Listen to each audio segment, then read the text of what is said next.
Hello there, my loyal YouTube minions out there in YouTube land. This is Josh TheFnnoobee, and today, 1 week later, I am now doing my review for the Nvidia Shield 4K HDR Android TV. Whew, that's a mouthful. Now, we're going to talk again about what is in this hardware-wise. This is the refresh of the 2015 Nvidia Shield TV, now with Android 7.0 Nougat, and I am reviewing the 16GB Shield TV variant that is going for $199 retail. The difference between this variant and the previous 2015 variant is, other than being smaller, a new redesigned controller, and this bundle now comes bundled with the Shield TV remote at the same price. So let's take a look at the console and talk about design, software, features, and functionality. And I'll get into my final thoughts. Let's get ready. First off, talking about the design of the Shield TV, as I stated before, this thing has been designed with a much smaller form factor than the prior Shield TV. And while I didn't own the previous Shield TV, I have seen this compared side by side to the 2015 edition, and I have seen displays of the 2015 edition in the stores, and I can tell you this is considerably smaller. With that though, there's a couple sacrifices that had to be made in order to slim this thing down. But if you look at the design here, it has a very angular, kind of sleek design with a singular LED light that comes at sort of an angle there. But it's, to me, a very, very cool looking design. Now, the design itself, really no different than the 2015 Shield TV, but it is smaller, more sleek, and more compact. Now, if you look at the back here, we see our ports and our functionality. In the back there, I have a USB 3.0 expandable flash drive for expandable storage. As I said, I'm reviewing here the 16GB variant. And if you're planning on playing any games, it's really going to fill up really fast, that internal storage. So you're going to probably need to get expandable storage if you're using this for anything other than just streaming. If you're planning on playing any of the Android games, especially the Shield TV exclusives, storage fills up really fast with these titles as they're quite large. In this case, I'm using the SanDisk Extreme Series USB 3.0 64GB, which right now is running for about just under $30 on Amazon. And I will post a link below in the description. You see here we have an HDMI port, an Ethernet port, and to the very far left is the power plug. Now, what you may or may not be able to see is in between here there's actually a second USB 3.0 port. Now, as I said, they really slimmed the size down of this thing, but I feel that in slimming down the size of it, they also sacrificed on the functionality. And what I mean by that is these USB ports are so close together that you'll be hard-pressed to use both of them at the same time. As you see, I have a USB drive plugged in right now, and as you can see, there is no way near enough space for me to plug in a second USB there, much less have a USB drive plugged in and also hook this thing up to, say, a computer, which this Shield TV does have the ability to do, so that you can manually transfer files locally from your PC. Now, I talked about sacrificing functionality. One of the other things that this does not have that's notable compared to the 2015 edition is that it does not have a micro SD enclosure, and it also does not have a micro USB connection on the rear. So you have to use the USB port 1 in order to hook this thing up to a computer or to some other device in order to transfer files. So just be aware of that. However, I do think other than that, they really nailed it in terms of fitting this much hardware and this much horsepower into such a small package. As you can see here, with its smaller reduced size, it easily fits underneath a TV. And even my small flat screen TV here, it fits with plenty of room to spare. And with the reduced footprint, this thing also sits well out of the way and is very inconspicuous. With that being said, some people are going to be a little bit upset that with the reduced footprint, now we also have this extension sticking out if we want to expand our storage with the USB flash drive, because it does stick out to the rear quite a bit, which, while it doesn't sacrifice on functionality, does really detract away from the sleek and slimmed down appearance of this device. And now we have a USB flash drive protruding out of the rear. Again, some people are willing to sacrifice it. I personally would take the USB 3.0 flash drive over a micro SD card any day, because the speeds are going to be much, much faster. Talking about the redesign, one of the most notable redesigns is the new 2017 Shield TV's redesigned, and most people will say greatly improved controller. Now, Nvidia has done away, one, with the capacitive touch buttons that were on the old Shield TV controller, and now have replaced them with hard buttons here. You see here we have a back button, a start, play, or pause button. It has multiple functionalities, and we also have a home button. Now, these buttons also tend to have different functionalities depending on what type of press you apply to the buttons. For example, the home button, if you long press it, will actually start recording video, and you can record that video either locally to your storage, or you can actually stream it depending on how you set up your recording settings. Now, the actual design of this, it has a very angular, faceted design, and as I said in my unboxing video, kind of looks similar to something that was spit up out of the world of Deus Ex: Mankind Divided. All right, it's very angular. I'm going to be honest, as far as the design of it, it really, to me, looks kind of garish, and seems to be kind of the typical stereotypical designs that many gaming and gaming hardware manufacturers seem to think that gamers want. I, for one, am not a big fan of the physical look or appearance of the design, but I will tell you this: the controller feels good, surprisingly, and it actually is very lightweight. Functionality, it is a great controller, and from what I've heard about the prior Shield TV controller, a vast improvement.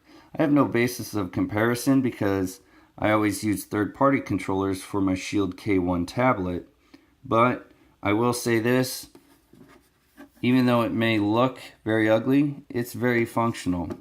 Other than that, most of the buttons are very similar to an Xbox 360 controller. You have a X, Y, A, and B button. You have a D-pad here.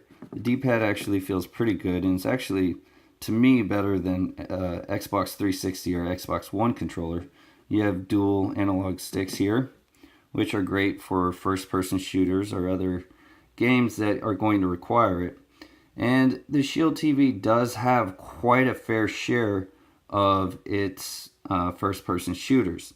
Now, what you may or may not see here is this also has a capacitive touch pad here that's used to control the volume. If you slide your finger up, it turns the volume up, and if you slide your finger down, it turns the volume down. And it's done through the IR blaster at the front of the controller.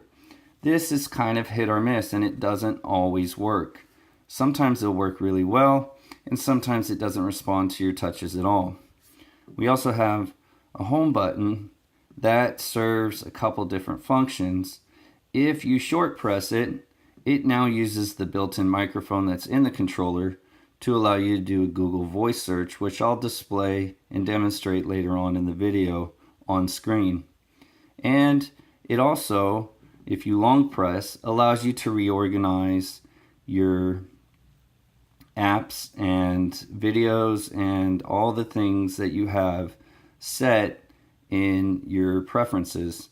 You can reorganize your home screen however you want by long pressing the button. I just wish more of this was explained, and a lot of this stuff I had to find out through discovery. There was a video that did show how to use the Shield controller, but it did not show all the functions that were available. And again, the documentation that came with the Shield controller really wasn't very helpful. But I do feel that this controller is a vast improvement over the prior iteration. Also included in the bundle is the Shield TV remote. And unlike the prior iteration, this actually comes bundled with the $199 retail 16GB bundle. So in my opinion, I feel like with this refresh, Nvidia is really upping the ante and adding a lot more value for the bundle. Because if you look at it, the 2015 Shield TV is eventually going to get the update that allows software-wise all of the things that the 2017 version has is also going to be present in the 2015 version. So really the most notable difference is the actual new gamepad and the smaller size. However, there are some differences between this and the 2015 version. It does still have an IR blaster here on the front. You have a home or select button there, home button here. You use this as arrows to navigate the screens, and a back button here. Also microphone button so you can do a voice search of content. And it may not be readily apparent, but this here is actually a capacitive touch slider that also controls the volume through the use of the IR blaster. Now, about this capacitive touch volume slider, it is way too sensitive and it accidentally goes off all the time. So it tends to be kind of annoying. So with the gamepad, we see where it's not sensitive enough or doesn't always register your presses, and this one here tends to register it even when you didn't really mean to touch it. Now, unlike the 2015 version, the Shield TV remote on this is not rechargeable, and there's a port here for replaceable batteries. Now, Nvidia and many of the other review sites say that this batteries on the Shield TV remote is supposed to last a year. I found that very interesting, as this only seemed to last a couple days. Now, I also know that they recently just released an update for the Shield TV remote with an upgrade for the Shield TV remote accessory itself. So maybe this was to fix the bug of battery drain. Mine drained within 1 or 2 days. I will replace the batteries now that I've applied the update, and maybe give an update on whether it actually fixed my battery issue, but it seemed like the batteries were already very low on this.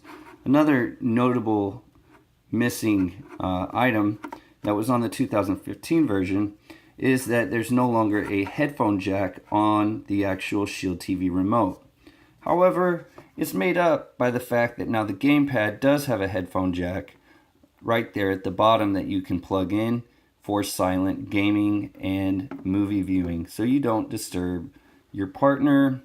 Maybe you're watching movies or playing games in bed and you don't want to disturb them. You can listen to your movies or your games on headphones if wanted. To me, it seems like a fair trade. I'm sure there's some people that would rather have the headphones and the remote, but for me personally, it's not a deal breaker.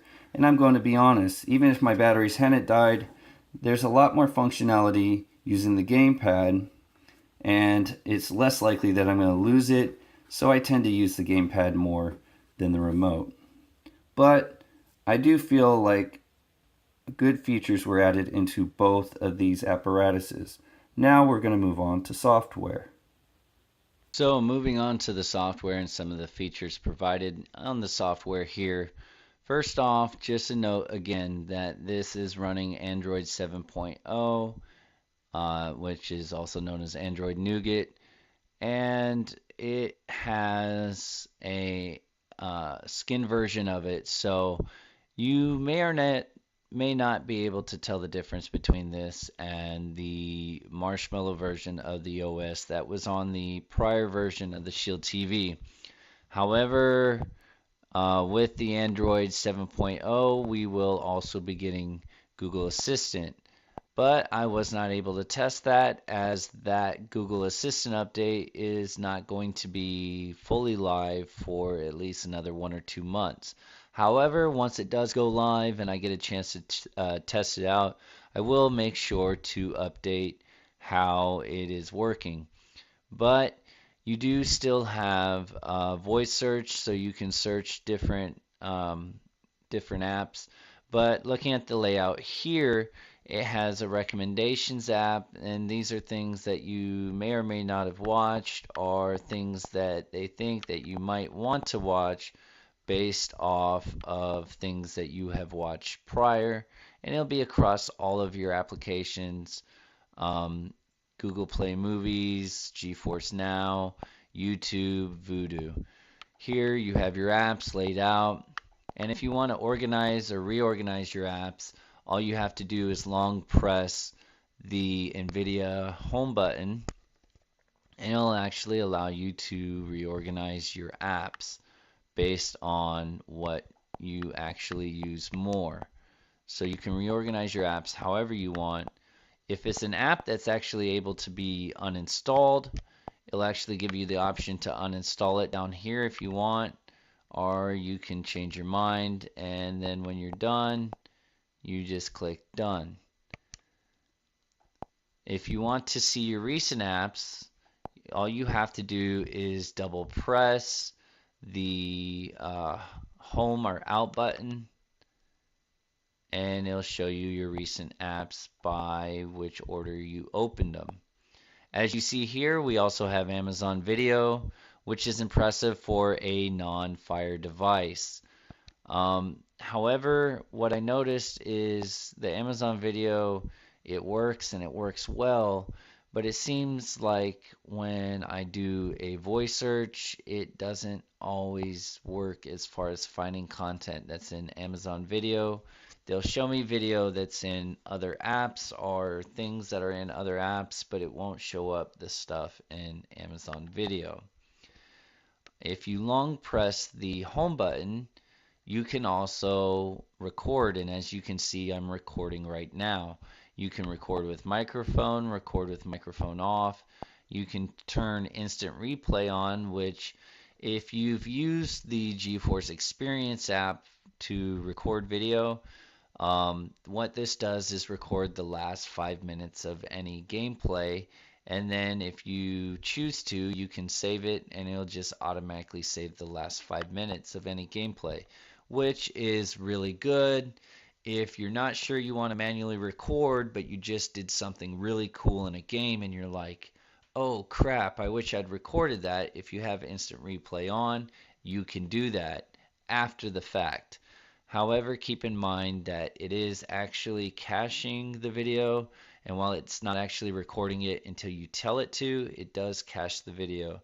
So it will take a little bit of storage to do that. And you can also choose to broadcast if you want. If you just want to take a screenshot, you can also do that as well, which also comes in very useful, or if you just want to take screenshots of certain games, to include Android games, which is very cool because there's not a whole lot of ways to really record Android gameplay, but here you have it baked into the operating system. You can also turn the microphone off, which I'm going to do right now to show you the microphone search through the gamepad. Watch this.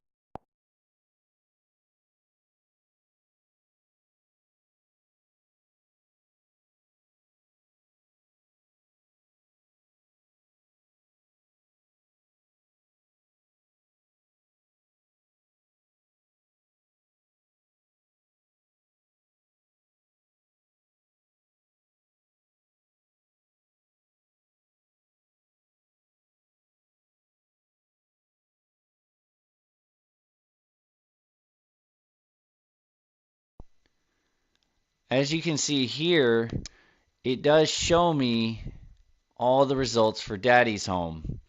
However, I know that this movie is also available in Prime Video, but it's not showing me the Prime Video result, even though I know the video is on there.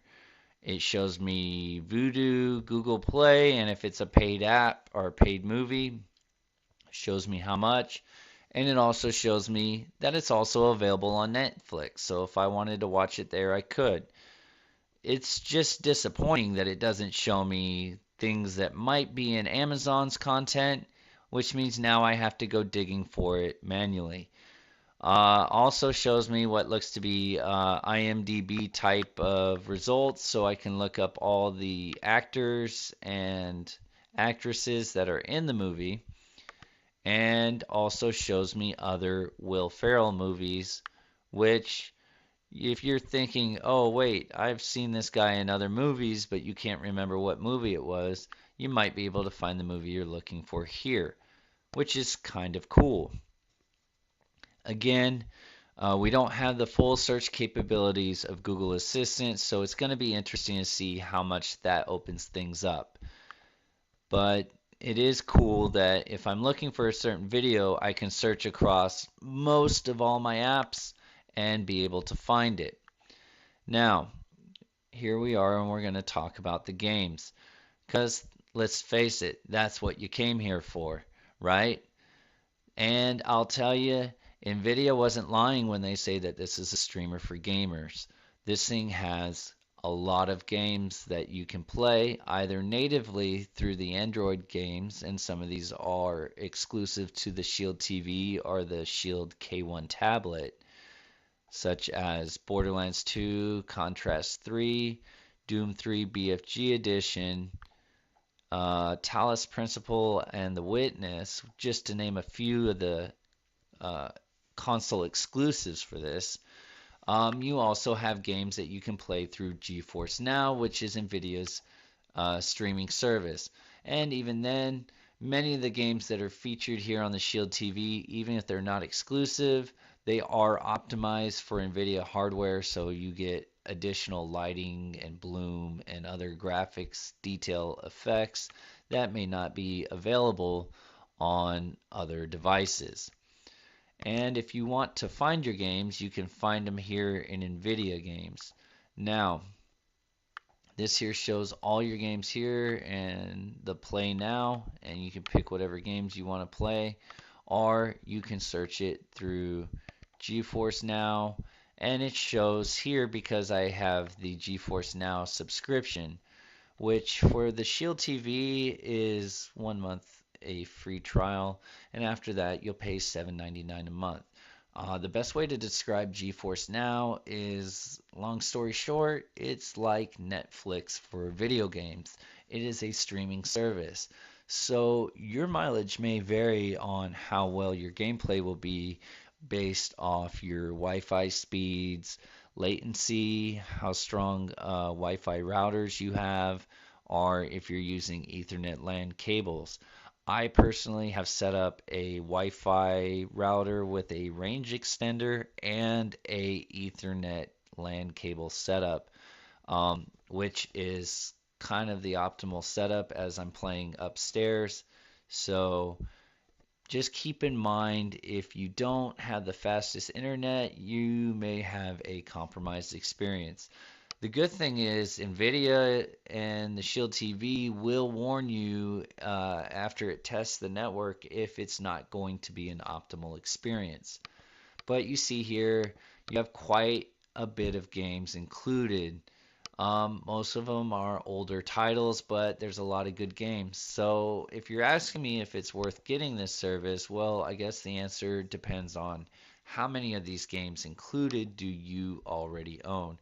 Keep in mind the GeForce Now service for the Shield TV, it's all going to be controller-based games. So your actual games that are available to you are going to be even less than what's available if you have GeForce Now on your PC. So just be aware of that. But you see there's quite a lot of games here to choose from and a wide variety fighting games, old school 2D platformers like the Sonic games, Sonic Racer. There's newer games as well like Saints Row 4, Thief, Murdered Soul Suspect, which were released in the recent console generation. You also see indie games such as Vanishing of Ethan Carter and Trine 2. Um, you see here, it's not a whole lot of games, but it's still a good amount to add to your library. And there is also GeForce Now paid games that you can actually pay for that are not included with the subscription, which, if you ask me, is kind of crappy. I'm already paying $8 a month, and now you're still going to charge me to play additional games that many people would probably believe should already be included. Well, to soften the blow and in Nvidia's defense, if you buy these games on GeForce Now, you also get the Steam key included with it so you can play it locally on any computer you want. So if you have a home desktop, you can also get the Steam key with it and download it. It's not always Steam keys either, because as we see here with The Witcher, you actually get a GOG.com digital key for PC download, which GOG store tends to offer a lot of the same features that Steam does. It's just DRM free. And then you also see sorted new on Android. And many of these games here are not available on other Android devices or consoles, such as The Witness, which is a great puzzler game and is just beautiful in its graphics. And that's the thing to take away from this thing is it really has the graphical and hardware chops of a light console and is able to play console quality AAA titles such as Borderlands 2 at 1080p and 60 FPS, which is really impressive considering that the PS3 and the Xbox 360 from last gen were not even able to do it. And the visual quality is more online with the PC version of the game rather than the Xbox 360 version of the game. Same can be said with Metal Gear Rising, which is a fast-paced action game and requires very fluid gameplay. And it's been reported that this game plays very well. Now, I haven't tried it myself, but I've been told that Resident Evil 5, while it looks good, does not play so well on this console. Again, I don't know personally. I have played Borderlands 2, Borderlands the pre-sequel, and Metal Gear Rising Revengeance, and all of those games play beautifully on what really is essentially very small, powerful, portable console that you could really pack anywhere. And that couldn't really be said the same of the PS4 Pro and even more so of the Xbox One or even the Xbox One S. And you see the games are organized all different kinds of ways. You have kids games, free Android games, indie games, multiplayer. Basically, any way you want the games to be sorted, you can view that way. I tend to find that the easiest way to find a certain game that I'm looking for is, say I'm looking for an Android game and I know it's a paid app. I look at Android for purchase and I will see all the games now alphabetized as long as it's a paid Android app. And again, you see here we have just a plethora of games here that you're able to buy on the Android Shield TV. Also keep in mind, many of these games are also playable on the Shield K1 tablet, and many of the games have cloud saving. So if you do have a Shield K1 tablet, getting the Shield TV is kind of a no-brainer. And the games, especially the more demanding ones, such as Borderlands 2 or Borderlands the pre-sequel, play much better on the Shield TV and play at higher detail settings at a 1080p 60 FPS speed. So keep that in mind. But the aforementioned games, they do have cloud saving, so you can play between the Shield K1 tablet and also on your Shield TV. So if you take the tablet on the go and you can't take your Shield TV, you can play in between the devices, which is really cool. I just wish that all of the apps, especially the Shield TV console exclusive ones, really supported this feature. It really would make more of a must-buy feature when it came to the games that are being offered here.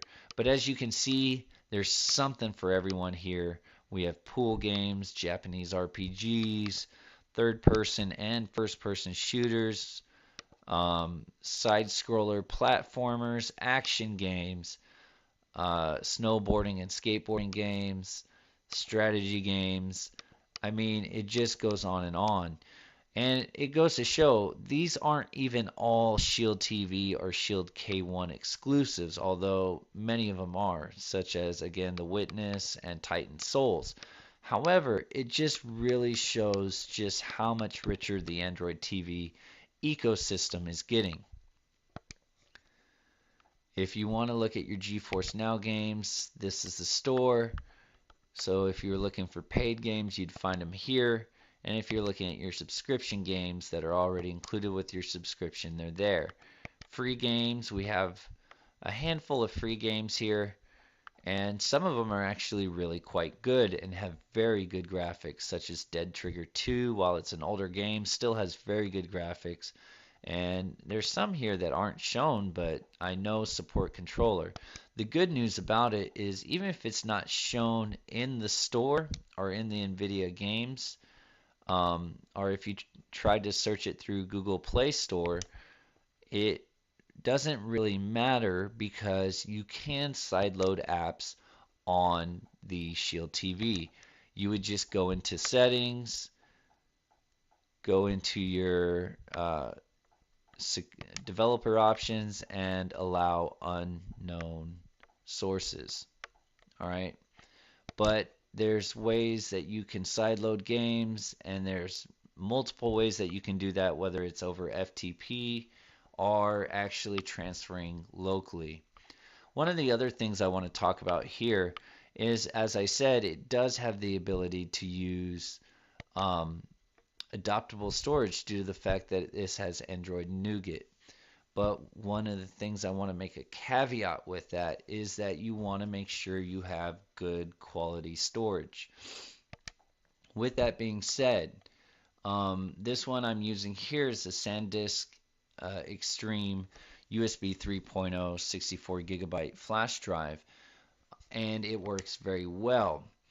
But I actually went through two different thumb drives, and one was a personal thumb drive that I owned, and the other one was the one that I recently bought.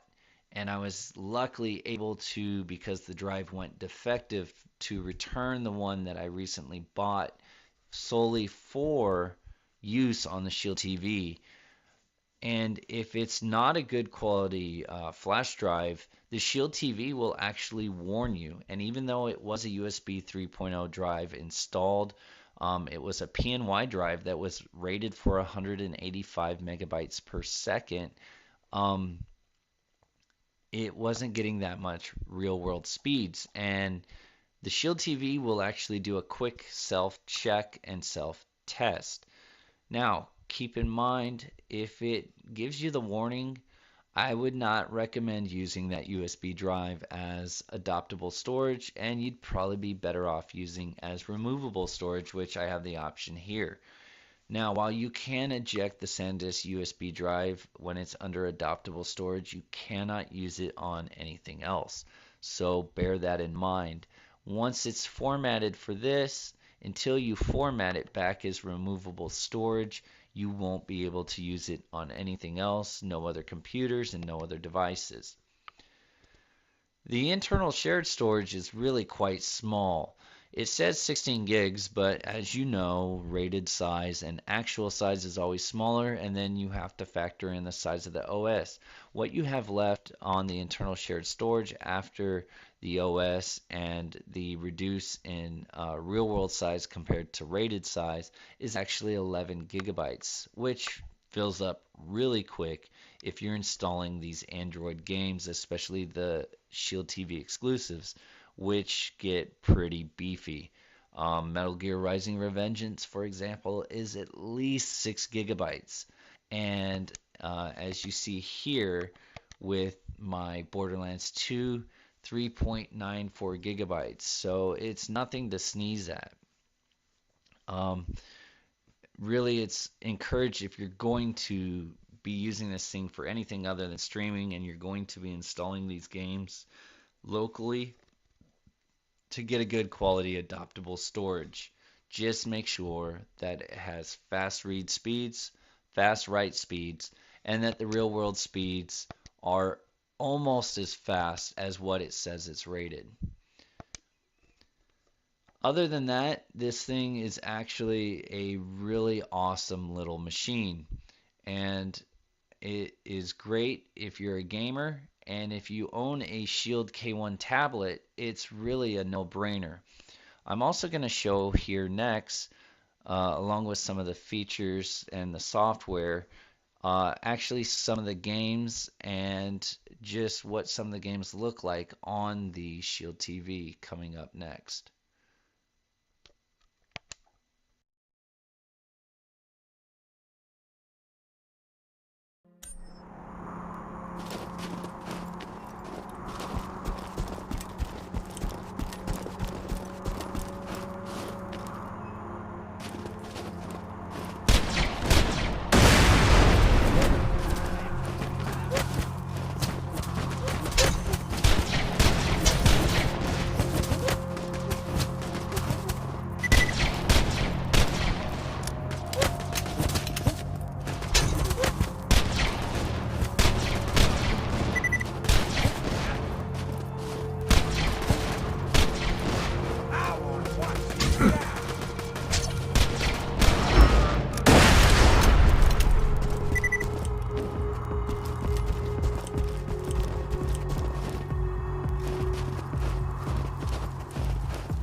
Here we see the game Contrast, which is a really neat indie platformer title that uses light effects and playing between light effects and actual objects and shadows to allow you to solve certain problems and use platforming in order to reach certain areas that you normally couldn't reach.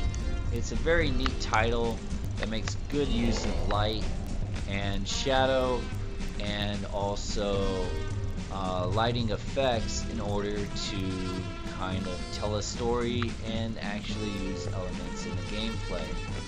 So again, you look at this and the quality is just console quality to me. I haven't played this game on, say, PS4 or Xbox One, but the lighting and reflection effects are amazing. And I sit here really in wonder and amazed that I'm playing this on something that is smaller than the palm of my hand. Okay, so now I'm going to show you some gameplay inside an emulator here on the Shield TV. And this is actually the PPSSPP emulator that we're showing here. And just to show you here some of the gameplay, and you can see, you'll see by the image quality here that it actually looks very good at 1080p, and this is rendered at native resolution here.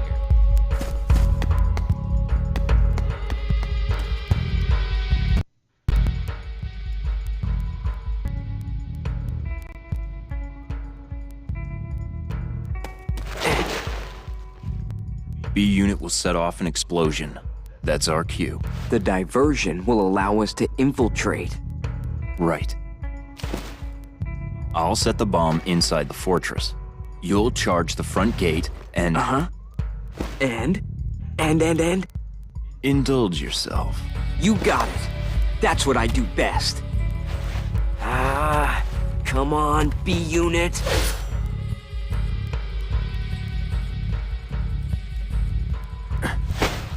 You know, I've never actually seen you use that. Don't you think it's sort of a waste? Use brings about wear, tear, and rust. And that's a real waste. You're serious, aren't you? Yeah. I can be pretty cheap. Yeah, no kidding.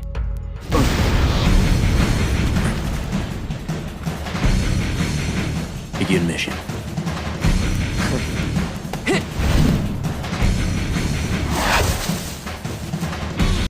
Okay, so here you actually see a recording here of Tomb Raider playing inside the GeForce Now application. The GeForce Now on the Shield TV is basically, for lack of a better term, it's basically game streaming, which is like Netflix for games. Okay, so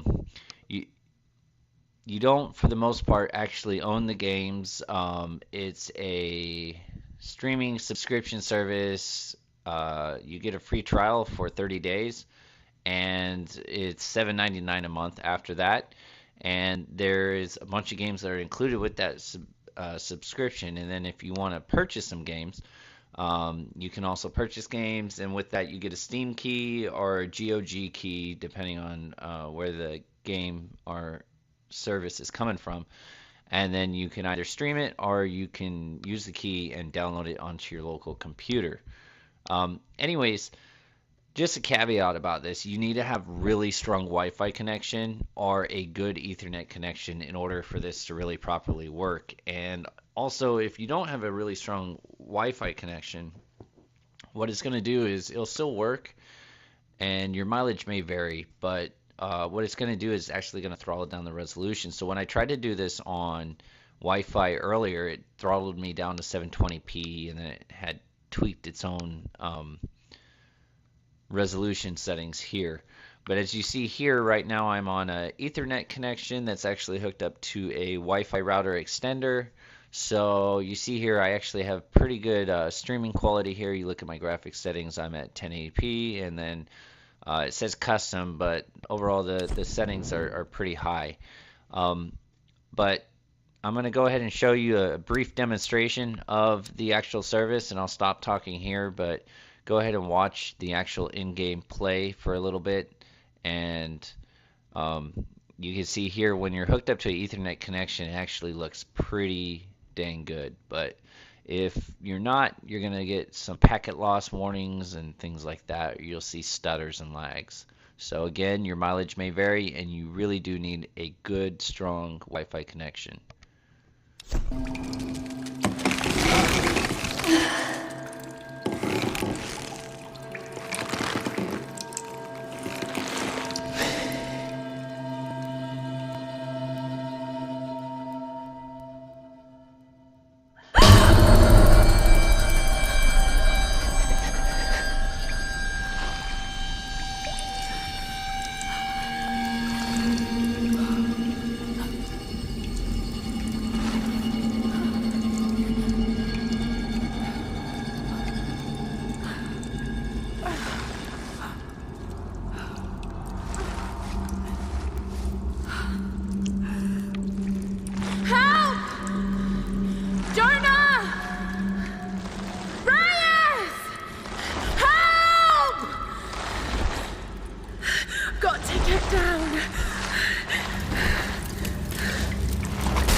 This is gonna hurt.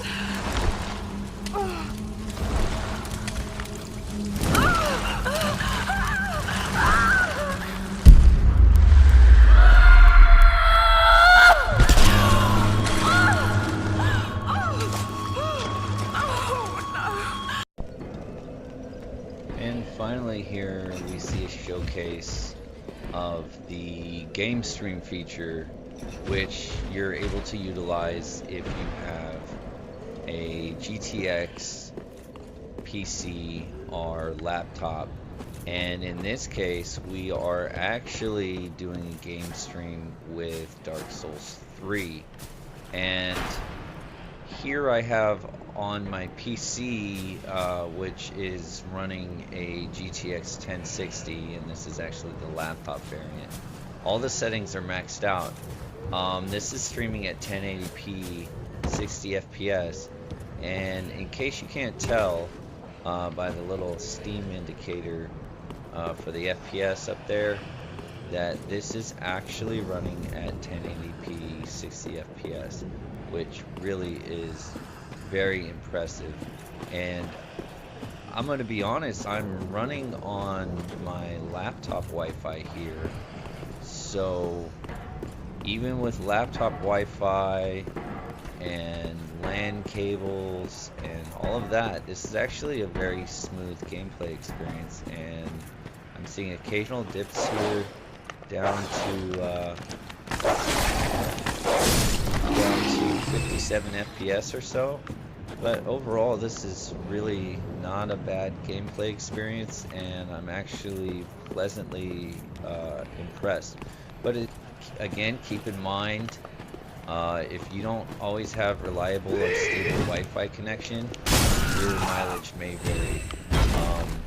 I've got Xfinity Wi-Fi, and while Xfinity Wi-Fi is fast, it's very limited by how many people are actually on the network. So it may not work as well all the time. So you have to keep that in mind, that all of them are based on internet. And luckily, the only thing killing me right now is my lack of skills. I haven't played Dark Souls 3 in a while. But what's not killing me, Wi-Fi which is a good thing. So, yeah. Anyways, it's good to see that a game that really does require, well, you need to be able to play pretty much 60 FPS the whole time in order to not get killed in this game. Because honestly, if you do end up running into frame lag or something like that, this, if you played the Dark Souls series, you know it requires quick reflexes, spinning R1 here. So anyway, again, is that as you can see here, the gameplay experience is very smooth, and actually quite happy with it. Alright, well, welcome back, and that concludes my review. Overall, I gotta say, I'm really impressed with the new variant of the Shield TV, the Shield Android TV. It's really awesome. It's able to do a lot of different things, and it's really powerful for its size. I never had the Shield Android TV 2015 version, but so far, coming away from the 2017 version, I'm very impressed. And I gotta say this, it's really a cool little machine, and it's very portable, but still really powerful.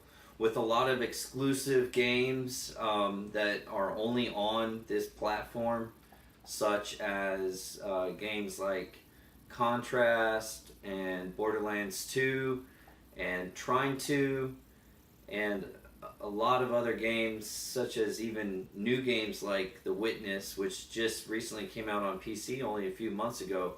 It's really amazing just what this thing is capable of and the sheer power of it. Again, when you look at its size, you're not expecting something that's this powerful.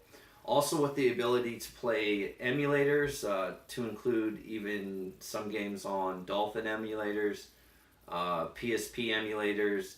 It really expands the ability to play a lot of other different games.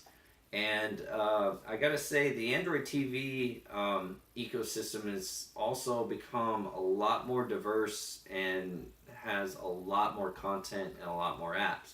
But even if there's something missing, you still have the full ability to sideload apps here on the Shield Android TV. Media content is awesome, and I've been able to play anything, and the ability to voice search across multiple apps to find certain shows or certain content is really handy. I think the only really downside of it is that for whatever reason, when I'm searching content that I know is in Amazon's app never came up, but things that were in Netflix and Hulu or in the Play Store did come up for whatever reason. I'm hoping Nvidia fixes this with a software update. And thankfully, Nvidia's got a pretty good history of keeping things updated and updating their software fairly quickly and in a timely fashion. As far as any malfunctions, I really didn't have any major malfunctions or bugs in the software experience, so that's a good thing.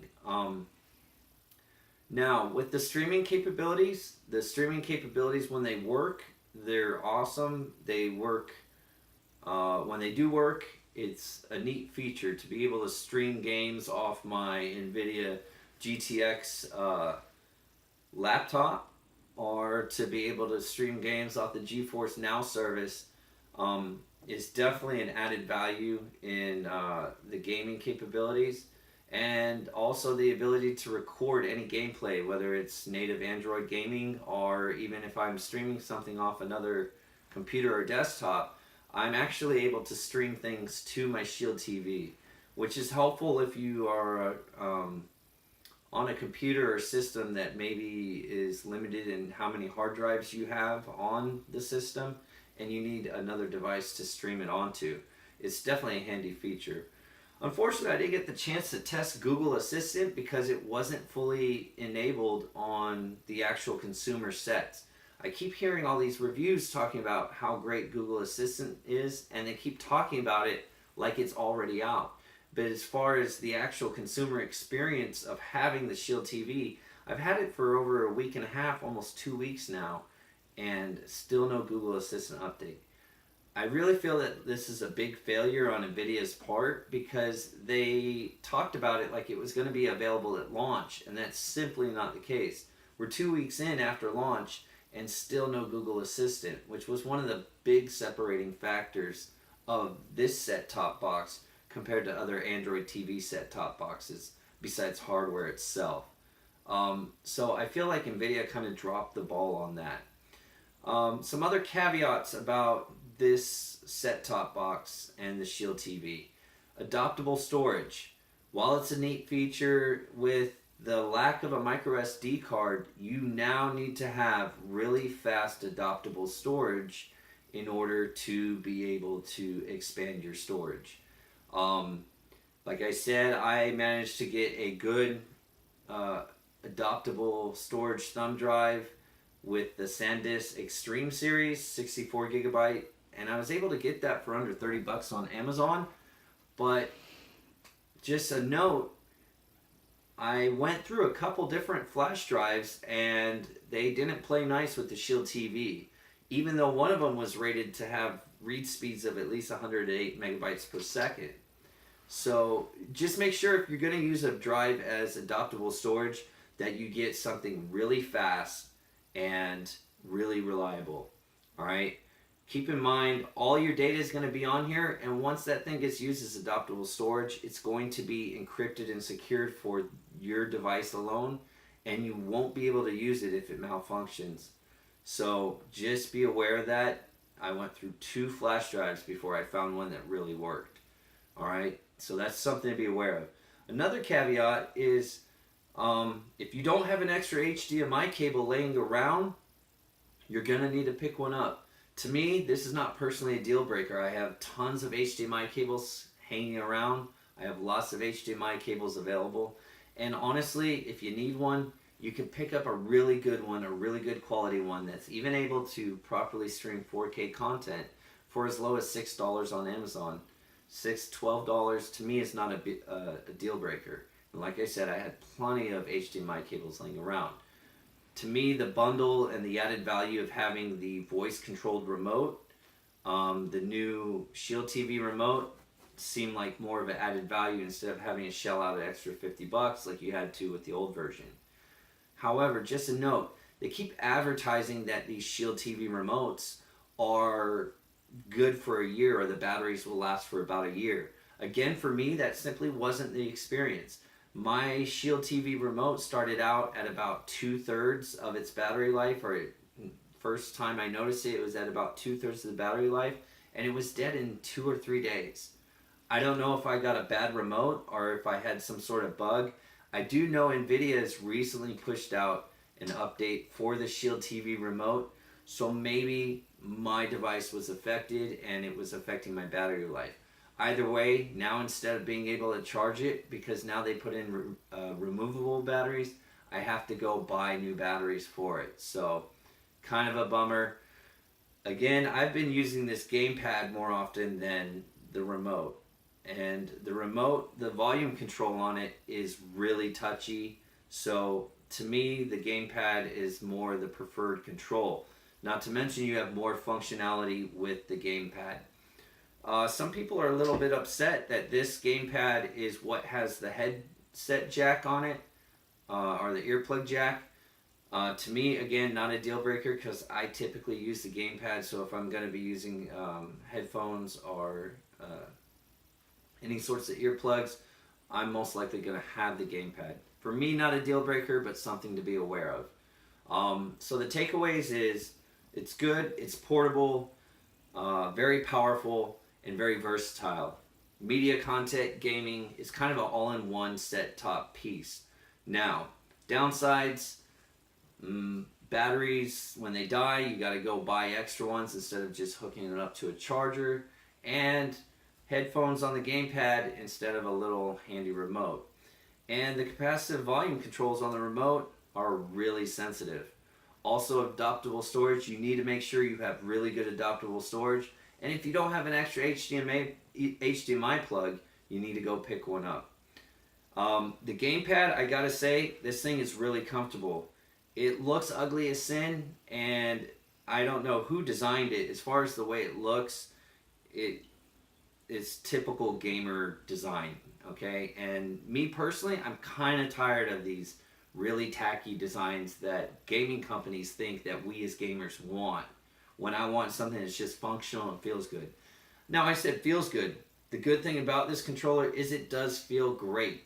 You look at it and you don't think it's going to feel good in your hands. You put it in your hands, and I've gamed for hours with this thing, and it's felt no issues whatsoever. My hands have not felt tired, cramped, or fatigued, and that's after hours of gaming sessions. So this controller, compared to the old version, and I have held the old controller, it was ugly, it was thick, and it was bulky. This is definitely a step up Nvidia. To me, I feel like Nvidia really offered a lot more bang for your buck. At $200, you're getting the remote, you're getting the gamepad, and you're still getting the same great Shield TV experience.